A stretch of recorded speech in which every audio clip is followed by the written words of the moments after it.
Hello everyone. In this lecture, we will solve some problems related to operational amplifier circuits. तो जो पहला problem मैंने लिया है वो इस तरह से है.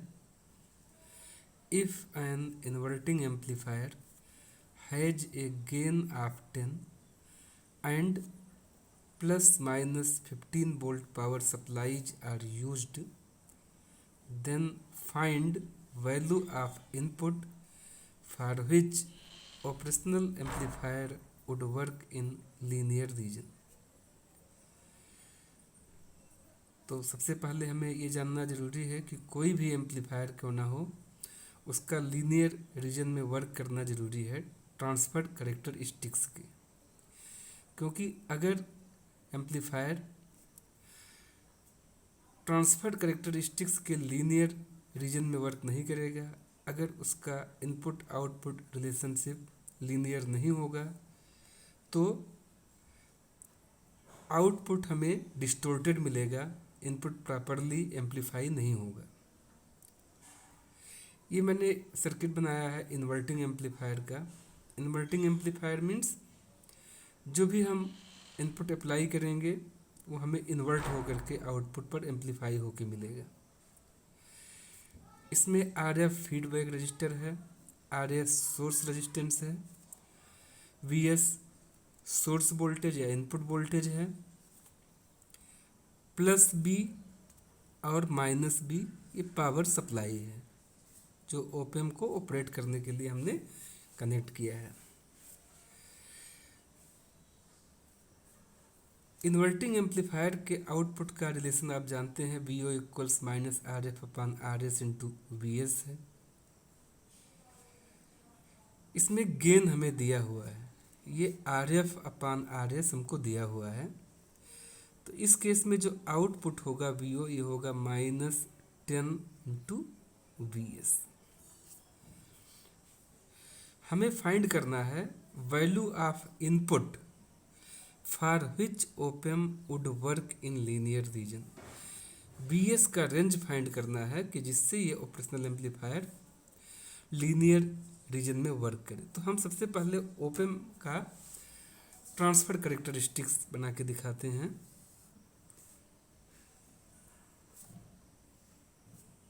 Transfer characteristics is the curve is the plot between input and output of a device. तो ये ओपएम्प का हम ट्रांसफर कैरेक्टरिस्टिक्स बना रहे हैं. यहाँ पर ये प्लस B सैचुरेशन है, ये वोल्टेज प्लस B सैचुरेशन और ये वोल्टेज माइनस B सैचुरेशन. जब हम इनपुट सिग्नल इंक्रीज कर रहे हैं तो आप देखिए आउटपुट उसी पोर्शन से ये बढ़ रहा है. इसी तरह से जब इनपुट हम निगेटिव में इंक्रीज कर रहे हैं, निगेटिव में, तो आउटपुट निगेटिव डायरेक्शन में उसी प्रोपोर्शन से बढ़ रहा है. ये लीनियर रेंज है इस कैरेक्टरिस्टिक्स का. ओपएम्प को हमें इसी लीनियर रेंज में ऑपरेट कराना है. मीन्स ये इनपुट का जो रेंज है ये यहाँ से यहाँ तक इनपुट सिग्नल का यही हमें फाइंड करना है. देखिए जब हम इनपुट यहाँ से भी ज़्यादा एक्सीड कर रहे हैं, इससे भी ज़्यादा बढ़ा रहे हैं, तो आउटपुट कांस्टेंट हो जा रहा है. इसी तरह से जब इनपुट हम निगेटिव में यहाँ इस रेंज से और ज़्यादा निगेटिव कर रहे हैं तो भी आउटपुट हमारा निगेटिव में कांस्टेंट हो रहा है. तो ये जो आउटपुट जहाँ कांस्टेंट हो जा रहा है प्लस B सैचुरेशन और माइनस B सैचुरेशन, ये वही वोल्टेज है जो यहाँ पावर सप्लाई हमने यूज किया है ओपएम्प को ऑपरेट करने के लिए, प्लस B और माइनस B. इस क्वेश्चन में ये प्लस B और माइनस B प्लस माइनस 15 दिया हुआ है. मीन्स ये 15 वोल्ट होगा प्लस B सैचुरेशन और minus B saturation minus 15 volt होगा. इसका मतलब हुआ कि हमें इनपुट इस तरह से चूज करना है, इस तरह से लेना है कि आउटपुट इस माइनस 15 और प्लस 15 यहाँ +15 और -15 के बीच में ही आउटपुट मिले। Vs का हमें वो रेंज फाइंड करना है जिसके लिए आउटपुट -15 से +15 वोल्ट के बीच में मिले। अगर हम Vs इससे ज़्यादा ले लेंगे, इस रेंज के बाहर ले लेंगे, तो आउटपुट सेचुरेट मिलेगा यहाँ 15 वोल्ट पॉजिटिव सेचुरेशन में और -15 वोल्ट नेगेटिव सेचुरेशन में, तो डिस्टोर्टेड आउटपुट मिलेगा। तो जो ये हमने एक्सप्रेशन लिखा है Vo इक्वल्स -10 Vs, इससे हम Vs की रेंज निकालेंगे। तो पावर सप्लाई वोल्टेज +15 -15 है, तो सबसे पहले हम आउटपुट को, अगर +15 वोल्ट हो, मैक्सिमम आउटपुट हमारा +15 वोल्ट हो सकता है और मिनिमम -15 वोल्ट। तो Vo की जगह पे अगर हम 15 वोल्ट लिखें तो ये होगा -10 Vs, तो Vs आएगा 15/10 मीन्स माइनस में -1.5 वोल्ट। अगर हम इनपुट -1.5 वोल्ट लेते हैं तो आउटपुट हमारा 15 वोल्ट होगा। ये -1.5 वोल्ट, ये नेगेटिव का मैक्सिमम रेंज है। नेगेटिव में हम बढ़ाएंगे तो ये अगर -1.5 वोल्ट से भी ज़्यादा अगर हम सिग्नल की वैल्यू बढ़ाएंगे तो आउटपुट -15 वोल्ट को क्रॉस कर जाएगा। इसी तरह से अगर हम आउटपुट -15 वोल्ट लेते हैं, अभी हमने 15 वोल्ट लिया था, -15 वोल्ट लेके देखते हैं, तो अगर हम -15 वोल्ट लेंगे तो ये हो जाएगा -10 इंटू Vs। तो इस तरह से Vs आएगा 15/10 मीन्स 1.5 वोल्ट। तो अगर हम इनपुट सिग्नल 1.5 देंगे तो आउटपुट 15 वोल्ट मिलेगा। लेकिन अगर इनपुट हम इससे भी ज़्यादा बढ़ा देंगे, मान लीजिए 2 कर दें, तो आउटपुट -10 इंटू Vs से अगर Vs हम 2 कर देंगे तो ये 20 वोल्ट हो जाएगा। Vs 2 कर देंगे तो आउटपुट -20 वोल्ट हो जाएगा, एक्सीड कर जाएगा सेचुरेशन लेवल को, तो आउटपुट डिस्टोर्टेड मिलेगा। तो इस तरह से जो पॉजिटिव वाला रेंज मिला है ये 1.5 वोल्ट। तो हमारा जो इनपुट सिग्नल है वो -1.5 volt less or equal Vs less or equal 1.5 volt के बीच होना चाहिए। यही इनपुट सिग्नल का रेंज है। Means Vs should be within ±1.5 volt. तो इस तरह के प्रॉब्लम जब हम सॉल्व करते हैं तो हमें जो आउटपुट का रेंज है वो यहाँ जो +B और -B सप्लाई है इसके बीच में ही होना चाहिए। मीन्स हमको आउटपुट, अगर हम पावर सप्लाई +15 वोल्ट और -15 वोल्ट ले रहे हैं तो output should be +15 volt less or equal Vo less or equal -15 volt. Output हमें इस तरह से लेना है कि ये +15 वोल्ट और -15 वोल्ट के बीच में ही हो। तो इनपुट का रेंज हमें ऐसे सेलेक्ट करना होगा कि आउटपुट इस दोनों वैल्यूज को एक्सीड ना करे, ना तो नेगेटिव डायरेक्शन में ना पॉजिटिव डायरेक्शन में। अब एक दूसरा प्रॉब्लम लेते हैं। ये प्रॉब्लम इस तरह से है, एक नॉन इन्वर्टिंग एम्पलीफायर है,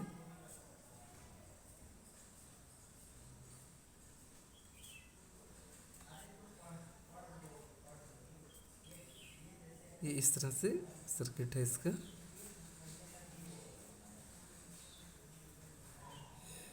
ये रेजिस्टेंस की वैल्यू है R2 इक्वल्स 100 किलो ओम और R1 है 10 किलो ओम ये V1 वोल्टेज है इनपुट,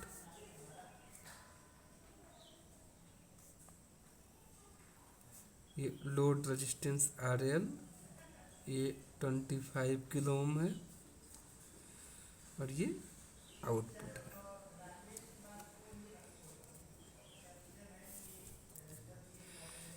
इस नॉन इन्वर्टिंग एम्पलीफायर में हमको V1 और VO फाइंड करना है। ये एक सर्किट दिया हुआ है नॉन इन्वर्टिंग एम्पलीफायर का, R1 10 किलो ओम, R2 100 किलो ओम, लोड रेजिस्टेंस 25 किलो ओम है। हमें V1 और VO फाइंड करना है। यहाँ देखिए नॉन इन्वर्टिंग टर्मिनल ग्राउंड से कनेक्ट है। ग्राउंड से नॉन इन्वर्टिंग टर्मिनल कनेक्ट है तो चूँकि ओपेम का इनपुट इम्पीडेंस इनफाइनाइट होता है तो इसके जो इनपुट टर्मिनल्स हैं ये जीरो करंट ड्रा करते हैं, और इनपुट इम्पीडेंस इनफाइनाइट होने के नाते due to virtual ground concept, अगर हमने नॉन इन्वर्टिंग टर्मिनल को ग्राउंड से कनेक्ट किया है तो सेम ग्राउंड यहाँ पे हमें इन्वर्टिंग टर्मिनल पर मिलेगा। तो अगर इस वोल्टेज को हम VA लिखें तो due to the virtual ground, due to virtual ground VA भी जीरो होगा। तो इसमें हमको करंट I1 और आउटपुट वोल्टेज VO है। 100 किलो ओम रेजिस्टेंस में करंट सपोज दैट I2 है। इस प्रॉब्लम में I1 की वैल्यू दी हुई है, I1 इक्वल्स 0.1 मिली एम्पियर। तो चूंकि ओपेम के input terminal zero current draw करते हैं, इसलिए ये जो I1 0.1 milli ampere 10 kilo ohm resistance में फ्लो हो रहा है, same current 100 kilo ohm resistance में भी फ्लो होगा। I1 और I2 सेम होंगे। हमको V1 फाइंड करना है। तो I1 इक्वल्स इस रेजिस्टेंस के across voltage drop means V1 minus VA upon resistance की value 10 into 10 to the power 3। I1 की वैल्यू दी हुई है 0.1 into 10 to the power -3। V1 due to virtual ground VA zero है, यह जीरो है तो यहाँ भी जीरो होगा, 0 upon 10 into 10 to the power 3। तो इस तरह से जो V1 आएगा ये होगा 0.1 into 10 to the power -3, 10 into 10 to the power 3 means 1 volt आएगा। तो इस तरह से V1 हमने कैलकुलेट किया 1 वोल्ट। अब हमें आउटपुट वोल्टेज कैलकुलेट करना है। अब आप जानते हैं कि इन्वर्टिंग टर्मिनल के अंदर कोई करंट नहीं फ्लो होगा, जीरो करंट फ्लो होगा, तो जो ये I1 है सेम करंट I2 होगा, और I2 हम फाइंड कर सकते हैं इस रिलेशन से, voltage difference across R2 means VA minus VO upon resistance R2 100 into 10 to the power 3। I2 same होगा जो दिया हुआ है 0.1 मिली एम्पियर, तो इसको लिखेंगे R 0.1 into 10 to the power -3। VA due to virtual ground ये जीरो है, 0 minus VO 100 into 10 to the power 3। तो इस तरह से माइनस VO ये होगा, जब इसको हम मल्टीप्लाई करेंगे तो ये 10 वोल्ट आएगा, मीन्स VO इक्वल्स -10 वोल्ट। अगर हमें इस लोड रेजिस्टेंस में भी करंट फाइंड करना है तो हम इसको इस तरह से कैलकुलेट कर सकते हैं। आई एल इस रेजिस्टेंस के cross voltage divide by 25 kilo ohm. तो आई एल अगर कैलकुलेट करना हो तो ऐसे कर सकते हैं, B O minus 0 upon 25 into 10⁻³ B O minus 10 volt है तो माइनस 10 अपॉन 25 इंटू 10⁻³ तो इस तरह से जो आई एल आएगा ये होगा 0.4 into 10⁻³ ampere, means 0.4 milli ampere ये लोड करंट होगा।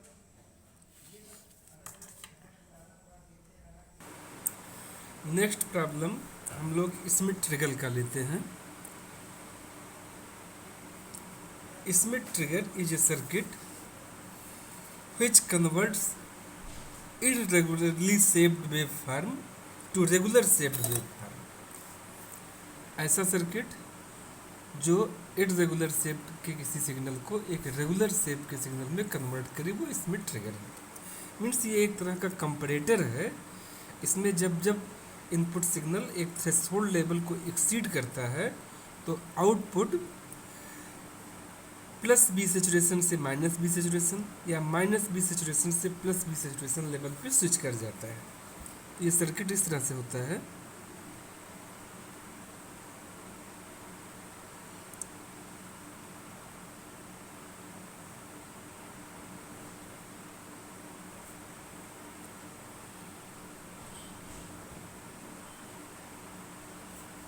इसमें ट्रिगर में नॉन इन्वर्टिंग टर्मिनल पर थ्रेशोल्ड लेवल सेट करने के लिए हम एक वोल्टेज डिवाइडर नेटवर्क यूज करते हैं।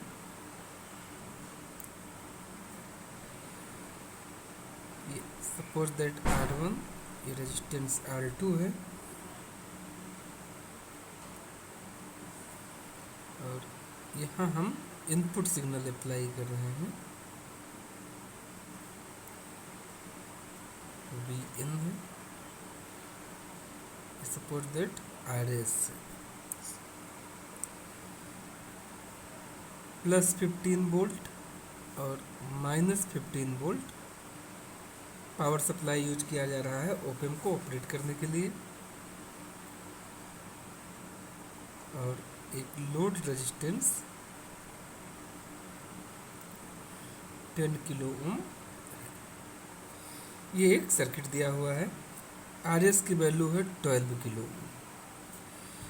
इसमें हमें डिटरमिन करना है, determine upper and lower threshold voltage.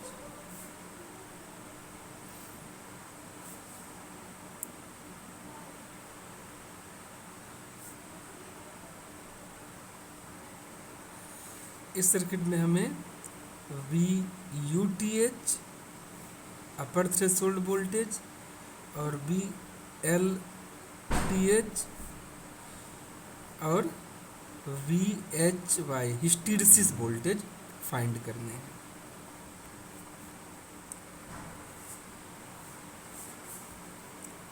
तो इसमें trigger is A comparator in which two threshold voltages are used, one is upper threshold voltage और lower threshold voltage। यहाँ पावर सप्लाई प्लस 15 वोल्ट और माइनस 15 वोल्ट है। It means जो output है ये या तो प्लस 15 वोल्ट होगा या माइनस 15 वोल्ट होगा। ये थ्रेशोल्ड वोल्टेज VTH है। जब जब इनपुट थ्रेशोल्ड लेवल को एक्सीड करेगा तब तब आउटपुट प्लस 15 से माइनस 15 या माइनस 15 से प्लस 15 स्विच करेगा। अगर प्लस 15 वोल्ट आउटपुट है इनिशियली और जब थ्रेशोल्ड एक्सीड करेगा तो प्लस 15 वोल्ट से माइनस 15 वोल्ट पर स्विच हो जाएगा आउटपुट। आप जानते हैं ओपेम का इनपुट इम्पीडेंस इनफाइनाइट होता है, जिससे ओपेम के input terminal zero current draw करते हैं। यहाँ जीरो करंट फ्लो होगा। तो हमें इस BTH को कैलकुलेट करना है। BTH अब यहाँ जीरो करंट है, इसलिए जो करंट इस ब्रांच में फ्लो होगा R1 और R2 में, जो करंट R1 में फ्लो होगा वही R2 में, क्योंकि यहाँ जीरो करंट आ रहा है। तो BTH अगर हमें फाइंड करना हो तो हम इस R2 में करंट कैलकुलेट करें और उस करंट को R2 से मल्टीप्लाई कर दें। जो R2 में करंट होगा वही R1 में करंट होगा। तो BTH हम इस तरह से फाइंड कर सकते हैं। BTH current through these resistance. तो यहाँ पर वोल्टेज VO है और यहाँ जीरो है, तो हम पहले करंट निकालेंगे और फिर उस करंट को इस R2 से मल्टीप्लाई कर देंगे। इस प्रॉब्लम में R2 की वैल्यू 10 किलो ओम दिया हुआ है और R1 की वैल्यू 250 ओम दिया हुआ है। R1 250 ओम और R2 10 kilo Om is also given. तो BTH निकालने के लिए हम पहले इसमें करंट निकालेंगे, फिर R2 से मल्टीप्लाई करेंगे। तो करंट हो जाएगा VO माइनस जीरो अपान total resistance R2 plus R1, R1 plus R2, VO अपान इंटू R2 होगा। ये तो करंट होगा और इसमें जब R2 मल्टीप्लाई कर देंगे तो हमें वोल्टेज मिल जाएगा। तो VO अपान R1 है 250 ओम और R2 है 10 kilo Om, 10,000 multiplied by R2 की वैल्यू 10,000 है, यहाँ 10,000 से मल्टीप्लाई कर देंगे। तो ये होगा 10,000 divide by 10,250 VO means 1 upon 1.025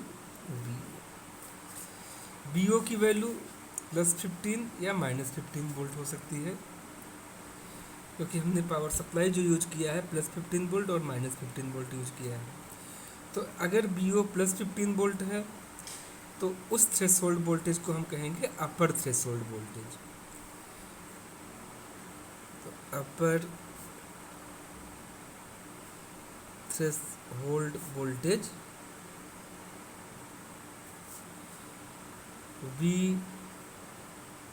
VUTH ये होगा 1/1.025 और BO जब ये +15 होगा तब +15। तो VUTH होगा +14.63 वोल्ट। इसी तरह से जब BO निगेटिव होगा -15 वोल्ट, तब जो यहाँ वोल्टेज होगा वो लोअर थ्रेशोल्ड वोल्टेज होगा। तो लोअर थ्रेशोल्ड वोल्टेज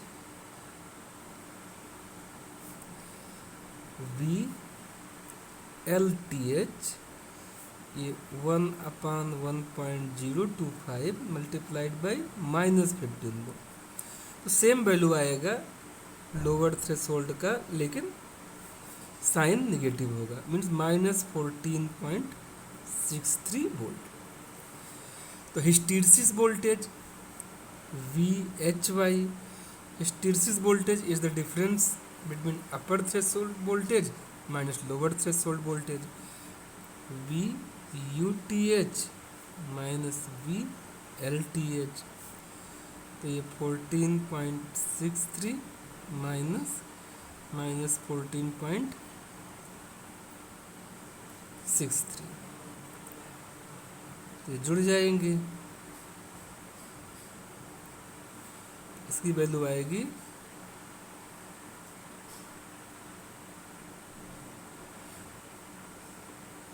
29.26। तो hysteresis voltage VHY is 29.26 volt.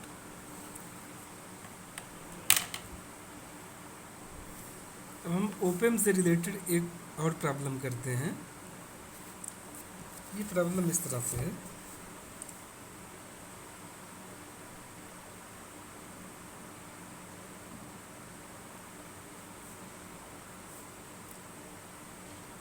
ये एक ऑपरेशनल एम्पलीफायर यूज करके सर्किट बनाया गया है। इसमें दो सेक्शन हैं।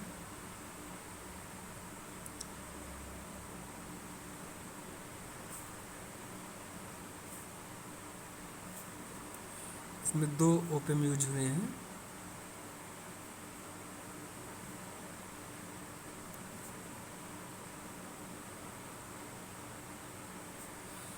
इनपुट सिग्नल B1 ये 1.5 वोल्ट है। 20 किलो ओम ये रेजिस्टेंस है और 100 किलो ओम ये रेजिस्टेंस है। सपोज दैट फर्स्ट सेक्शन का आउटपुट VO1 है और सेकंड सेक्शन का फाइनल आउटपुट जो है ये VO है। हमको आउटपुट फाइंड करना है। Calculate output VO।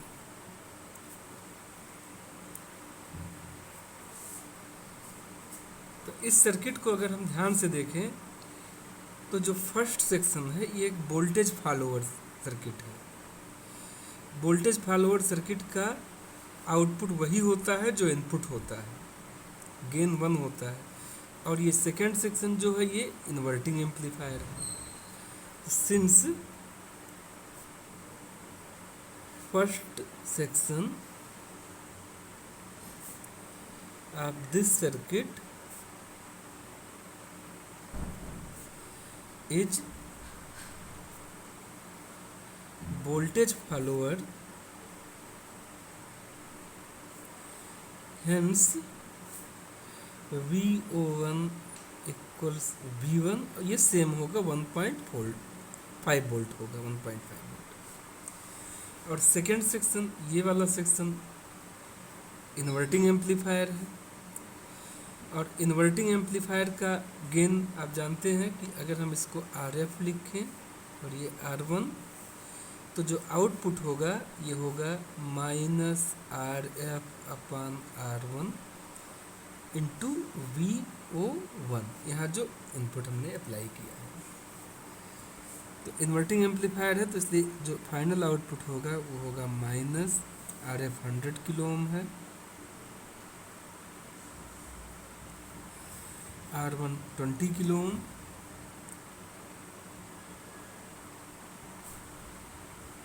और VO1 वही होगा जो V1 है। वोल्टेज फॉलो द इनपुट, सो 1.5 इसकी वैल्यू आएगी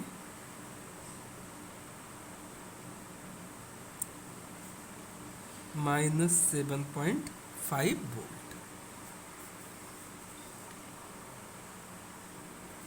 अब ऑपरेशनल एम्पलीफायर का ही एक और प्रॉब्लम लेते हैं। इस प्रॉब्लम में हम कई स्टेज लेकर के सॉल्व कर रहे हैं।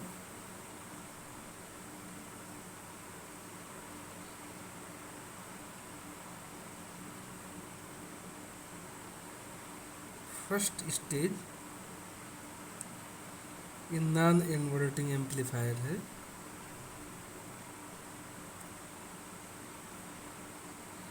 R1 रेजिस्टेंस है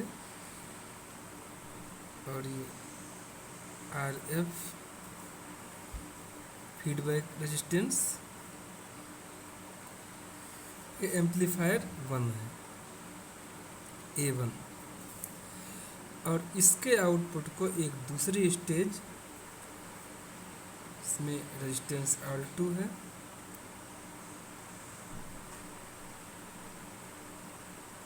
और इसका फीडबैक रेजिस्टेंस आर एफ है।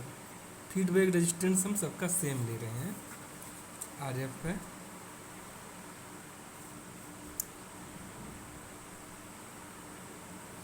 और इस सेकेंड स्टेज है, इसका गेन सपोज दैट A2 है, और इसके आउटपुट को एक फाइनल स्टेज जो कि थर्ड स्टेज है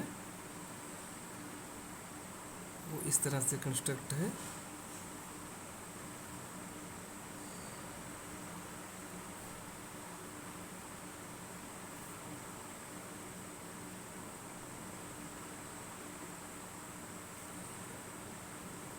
RF, ये R3। इस तरह से हम एक इनपुट सिग्नल फर्स्ट स्टेज के नॉन इन्वर्टिंग टर्मिनल पर यहाँ अप्लाई कर रहे हैं, और फर्स्ट स्टेज का आउटपुट एक इन्वर्टिंग टर्मिनल है, उस पर उसके इन्वर्टिंग टर्मिनल पर अप्लाई कर रहे हैं, इन्वर्टिंग एम्पलीफायर के इन्वर्टिंग टर्मिनल पर अप्लाई कर रहे हैं। सेकेंड स्टेज का output third stage, suppose that इसका गेन A3 है, थर्ड स्टेज के इन्वर्टिंग टर्मिनल पर अप्लाई कर रहे हैं। हमें ओवरऑल वोल्टेज गेन निकालना है। आप जानते हैं कि अगर कई स्टेज में एम्पलीफायर का कनेक्शन किया जाए, कैस्केड कनेक्शन, मीन्स एक स्टेज का आउटपुट दूसरे स्टेज के इनपुट पर कनेक्ट किया जाए, तो जो ओवरऑल वोल्टेज गेन होता है VO, उस सारे वोल्टेज गेन का मल्टीप्लिकेशन होता है, A1 A2 A3। जो फाइनल गेन होगा वो A1 multiplied by A2 multiplied by A3 है। इस प्रॉब्लम में R1 की वैल्यू दी हुई है 4.3 किलो ओम, R2 की वैल्यू है 33 किलो ओम, R3 की वैल्यू 33 किलो ओम, और RF की वैल्यू 470 किलो ओम है। RF सब में सेम है, 470 किलो ओम।